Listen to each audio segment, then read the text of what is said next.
दोस्तों, एक पल सोचिए, अगर आपको अपना घर जबरदस्ती छोड़ने पर मजबूर किया जाए और आपको शरण लेनी पड़े अपने नेबर्स में, बट आपके नेबर्स भी कुछ जनरेशन बाद आपको भगाना शुरू कर दे और आपको कहने लगे कि आप अपने घर वापस लौटिए, तो आप इस सिचुएशन में क्या करेंगे? दोस्तों, ये कहानी है इसराइल और ज्यूइश कम्युनिटी की, एक कहानी जो हजारों साल तक चली और आज भी चल रही है। दोस्तों, welcome to the perspective portal. My name is Arjun Singh और आज हम इसराइल और उसकी बैकग्राउंड की स्टोरी हिस्ट्री के साथ फैक्ट के साथ जानेंगे। तो चलिए ये शुरू करते हैं। कहानी शुरू होती है 70 सीई में, जब रोमन एम्पायर ने जेरूसलम को तबाह कर दिया। ज्यूइश को अपने घर जुदेया से निकाल दिया गया और उनका डायस्पोरा दुनिया में चितर-बितर हो गया। ये उनका सबसे बड़ी ट्रेजेडी थी। उसके बाद ज्यूइश दुनिया के अलग अलग हिस्सों में बसने लगे, यूरोप, मिडिल ईस्ट और अफ्रीका में। कई ज्यूइश इंडिया में भी आए और जिनका बहुत अच्छी तरह से भारतीय राजाओं ने स्वागत किया। लेकिन ज्यूइश के प्रति नफरत और परसिक्यूशन हर जगह रहा, भारत के अलावा।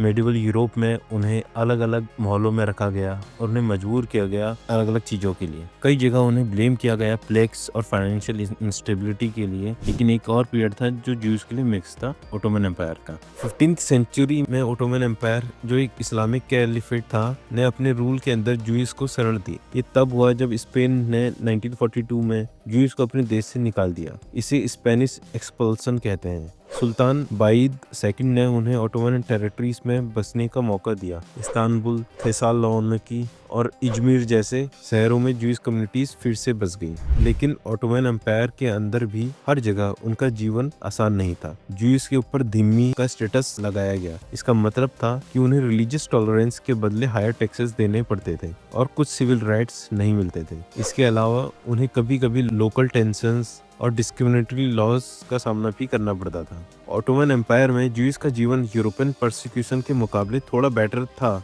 लेकिन वह अपने देश से दूर ही थे।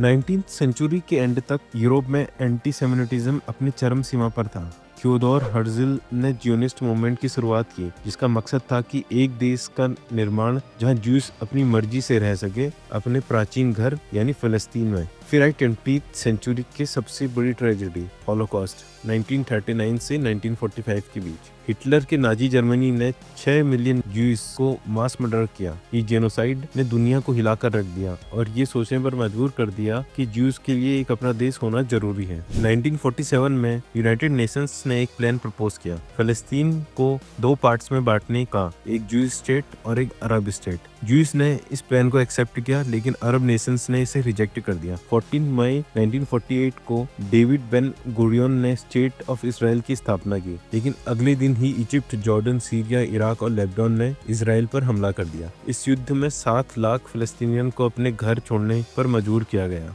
इस नकबा यानी द कैटास्ट्रॉफी कहते हैं। ये कॉन्फ्लिक्ट उस वक्त से लेकर आज तक जारी है। 1967 का 6 डे वॉर इस कहानी का एक इम्पोर्टेंट चैप्टर था, जिसमें इसराइल ने गाजा स्ट्रिप, वेस्ट बैंक और ईस्ट जेरूसलम पर कब्जा किया। ये जगह अब भी सबसे बड़ा डिस्प्यूट है। एक तरफ पैलेस्टीनियन का कहना है कि ये उनका घर है और दूसरी तरफ इजरायलीज का कहना है ये उनका प्रोमिस्ड लैंड है। 1987 में हमास का जन्म हुआ, एक फिलिस्तीनियन इस्लामिक ग्रुप जो इसराइल के खिलाफ संघर्ष कर रहा है। तब से वायलेंस का एक नया दौर शुरू हुआ। रॉकेट अटैक्स, एयर स्ट्राइक्स और सुसाइड बॉम्बिंग, इनोसेंट लोग दोनों तरफ इस कॉन्फ्लिक्ट का बोझ उठाते रहते हैं। चलिए दोस्तों, करंट क्राइसिस को जानते हैं। अक्टूबर 2023 में हमास के एक बड़े अटैक के बाद इसराइल ने गाजा पर एक मिलिट्री ऑपरेशन शुरू किया। ये कॉन्फ्लिक्ट ह्यूमैनिटेरियन क्राइसिस का एक और बहुत बड़ा कारण बन गया। इनोसेंट लोग, चाहे वो इजरायली हो या फिलिस्तीनियन, इस संघर्ष का असली शिकार हैं। आज तक यानी 2025 के शुरू होने तक पीस टॉक्स नफरत और बदले के बीच अटक गई हैं। यूनाइटेड नेशंस और अन्य देश इस संघर्ष